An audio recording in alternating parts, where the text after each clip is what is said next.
Navalny. By Matti Dollbaum, Morvan Lallouet, and Ben Nobel. Navalny, 2021, is an in-depth look at the life and politics of Russian politician Alexei Navalny. This biography details how Navalny rose to prominence and what plans he has for Russia's future. Matti Dollbaum is a postdoctoral researcher specializing in Russian society. He studies at Bremen University. Morvan Lallouet is a PhD researcher investigating Russian politics at University of Kent. Ben Nobel is lecturer in Russian politics at University College London. His work focuses on the intersection of authoritarianism, legislative politics, and comparative politics in contemporary Russian life. What's in it for me? Meet a political outsider.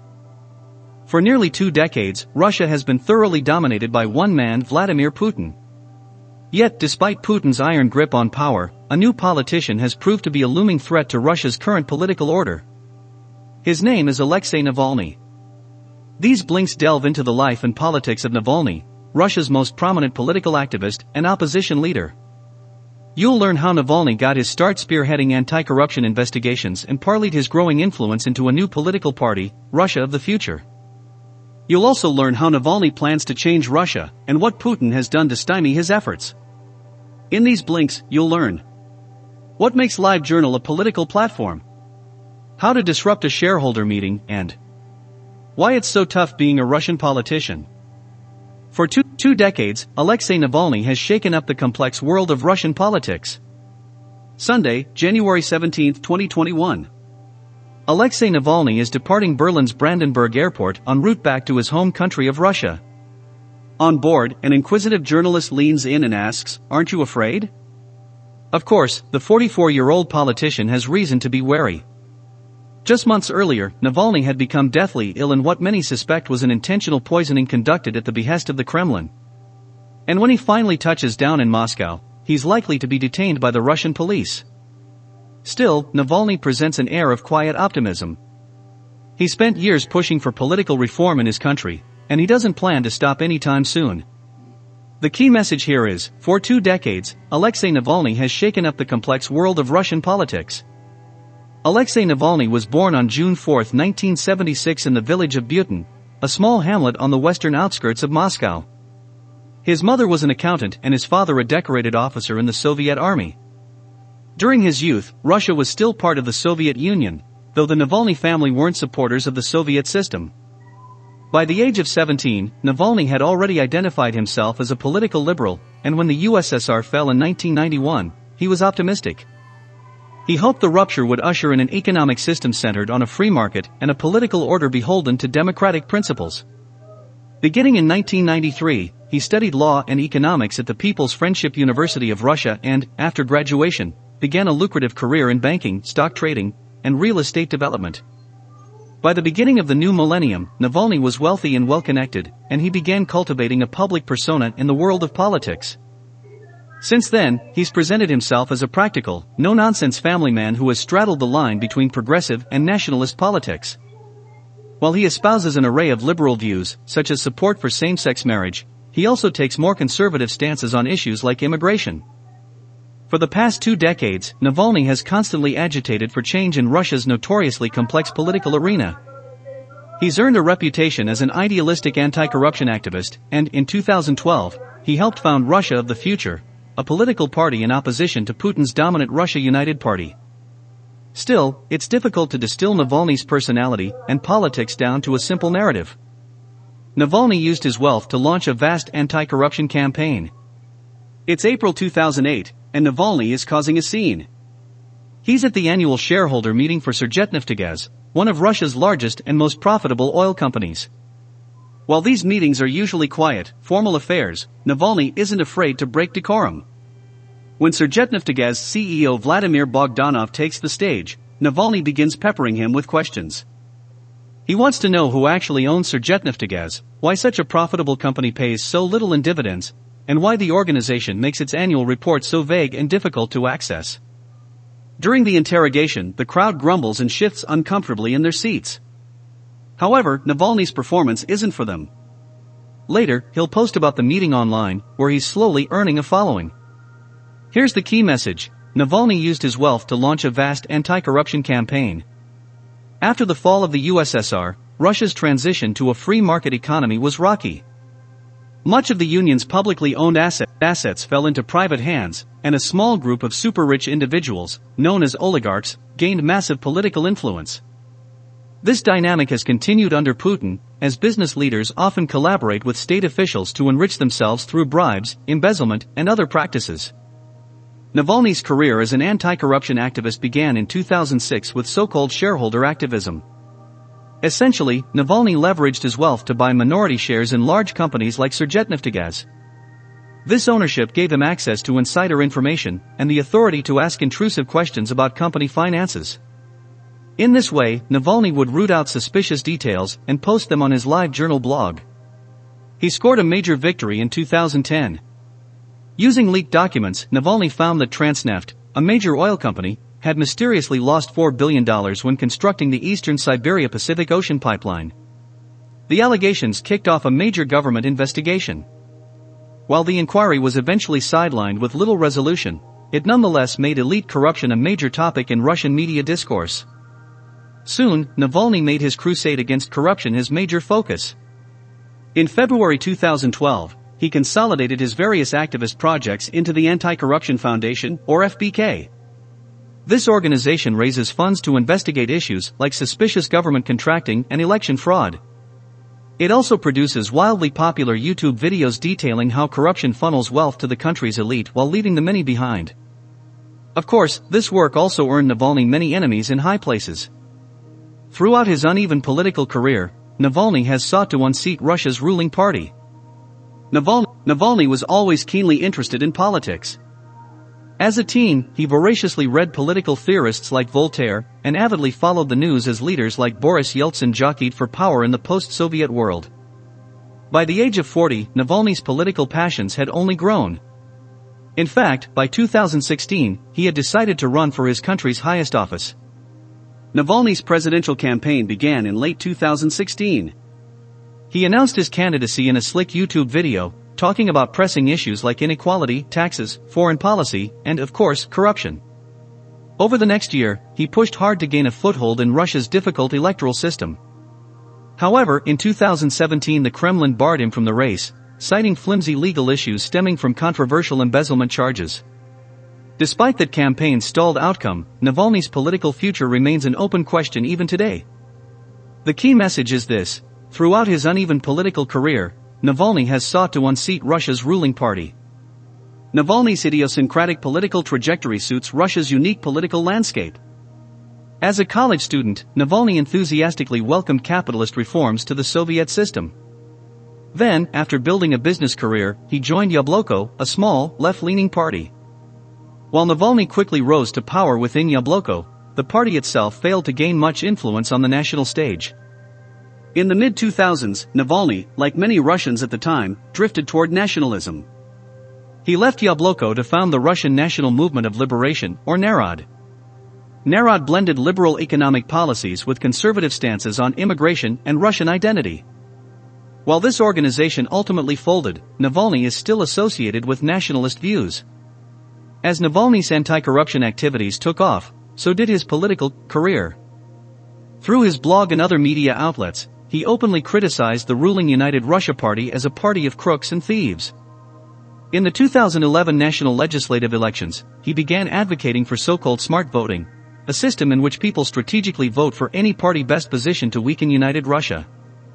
When Putin's party ultimately won anyway, Navalny went on to lead a series of protests in Moscow and ran for mayor of the city, an election he lost. Undeterred, Navalny continued his activism and regrouped to run for president in 2018. While Russia's opaque electoral system made unseating Putin unlikely, Navalny hoped the campaign would weaken the ruling party. Unfortunately, a series of embezzlement charges, denounced by the European Court of Human Rights as flimsy and politically motivated, forced him out of the race. To continue his work, Navalny would have to embrace an alternate identity as a protester. Navalny grew his movement into a lively activist and protest network. On paper, Russia is a democracy. The state regularly holds open elections, and many different political parties can put up candidates. However, in practice, the country falls short of these democratic practices, despite the alternatives on the ballot, the ruling party always wins when it counts. Given these stifling conditions, those seeking change have to look for avenues of influence beyond elections, such as public protests. While demonstrations face their own difficulties, they allow opposing views to gain a little recognition. So, as Navalny was pushed out of formal politics, he increasingly picked up protest as his political tool of choice. In recent years, it's proved to be a shrewd and effective decision. This is the key message: Navalny grew his movement into a lively activist and protest network. Navalny was never a stranger to protesting. In the wake of the 2011 elections, he joined an unauthorized demonstration challenging the outcome, which had given an unusually large majority to Putin's United Russia Party. Afterward, he and 300 other protesters were detained by police for weeks. Upon release, he immediately joined another demonstration. This time, he gave a speech denouncing the Kremlin's undemocratic actions. Later, when Navalny launched his presidential campaign, he expected resistance. Working with his trusted political advisor Leonid Volkov, he crafted a detailed strategy to keep supporters engaged if the campaign failed. Using a combination of social media boosterism and large public rallies in more than 90 cities, the two created a highly coordinated opposition movement that pushed normally apathetic people into the streets all across the country. One reason this movement became such a success was Navalny's strategic outreach to regions and localities all around Russia. The campaign dedicated resources to opening offices wherever possible, and made efforts to connect with local organizers and activist groups already at work in each area. When government officials tried to hamper the movement by denying its protest permits, these seasoned organizers could help set up rallies and meetings in private locations. Navalny's activist base also sought out support beyond the wealthy and educated youth who normally make up progressive movements. They actively engaged with workers, retirees, and other, more marginalized groups. When Navalny was eventually detained by police in 2021, his supporters were ready. Thousands took to the streets to protest his imprisonment. Putin's party actively works to keep opposition like Navalny from power. Winter in Russia is particularly harsh. The sun sets early, and temperatures hover at or below freezing in most major cities. However, despite these frigid conditions, nearly 200,000 people took to the streets in January and February of 2021. They were there to protest Navalny's detention. Back in 2020, Navalny had been mysteriously poisoned. After recovering in Germany, the politician and activist returned to Russia, where authorities detained him for violating the conditions of his parole stemming from the previous charges of embezzlement. Unsurprisingly, his many supporters were outraged. But was Putin shaken by this display of support? It's unclear. While the president's press secretary denied that Navalny was any threat to the system, the Kremlin nonetheless seems keen to suppress his movement. The key message here is, Putin's party actively works to keep opposition like Navalny from power. Since the elections of 2011, Putin and his United Russia Party have enjoyed near total control of the Russian government. However, their stable handle on power belies a constant struggle below the surface. Rather than resting comfortably, the ruling party is constantly working to solidify its hold on the state, the media, and public sentiment. Undermining Navalny is part of this larger political project. One way United Russia remains strong is by venerating its leader, Vladimir Putin. The party regularly stages pro-Putin rallies and press events in schools, workplaces, and other public spaces. These events are designed to present the president as a strong, caring leader who protects the Russian people against the encroachment of Western Europe. Maintaining this image makes any opposition, including Navalny, seem unpatriotic and suspect. Putin's administration also goes to great lengths to hinder the media or investigators from distributing any unfavorable information. In July 2017, the government passed a new law that allowed state agencies to selectively classify data on any top-level government official. The legislation aimed to severely hamper the work of anti-corruption investigators like Navalny's Anti-Corruption Foundation, FBK. The state has also made efforts to monitor and track internet traffic closely, allowing it to identify and combat any anti-Putin narratives as they emerge. Finally, the Kremlin has taken aim at the democratic system itself. While the country still holds elections, the state has made it harder and harder to participate. For instance, in 2019, when Navalny and allies attempted to run candidates for Moscow City Council, the government prevented any of these challengers from appearing on the ballot. With formal elections off the table, the only recourse for unsatisfied citizens looking to express their anger has become more disruptive action. Navalny remains in prison but his political movement will continue. February 2, 2021. Navalny is once again in court. After being detained at the airport in Moscow, he is charged with violating the conditions of his parole. He was supposed to check in with parole officers twice a month, yet failed to do so while hospitalized in Berlin after having been poisoned. Of course, these trumped-up charges aren't the real reason Navalny is in trouble. According to his supporters, he's being punished for resisting Putin's regime and having the audacity to survive an assassination attempt. Either way, the charges stick, and Navalny is sentenced to 2 years and 8 months in prison. As of September 2021, he remains in a corrective labor colony in Pokrov, Vladimir region. His future and his legacy remain uncertain. Here's the key message: Navalny remains in prison, but his political movement will continue. Navalny's time in prison has not gone smoothly.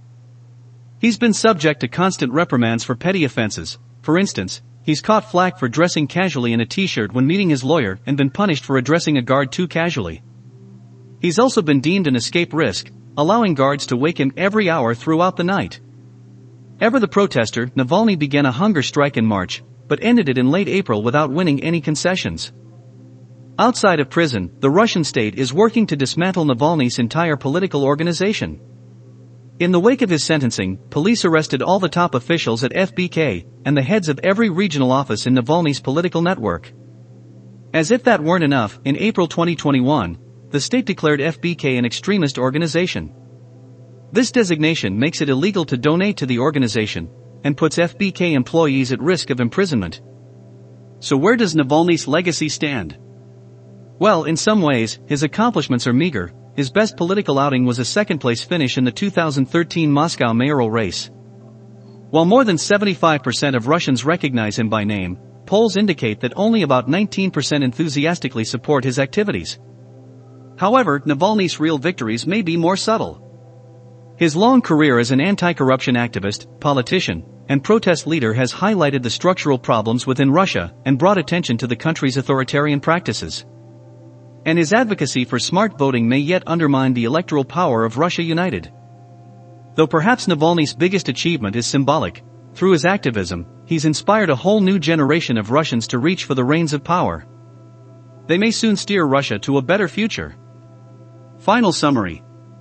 The key message in these blinks is that Alexei Navalny is perhaps Russia's best-known political dissident. After building a successful business career, he dedicated himself to anti-corruption activism. Eventually, his political passions led him to head a nationwide campaign to undermine the power of Putin's ruling Russia United Party. In 2020, his political career was hampered by an assassination attempt and imprisonment on flimsy charges, but the people he inspired may yet continue his work to transform Russia.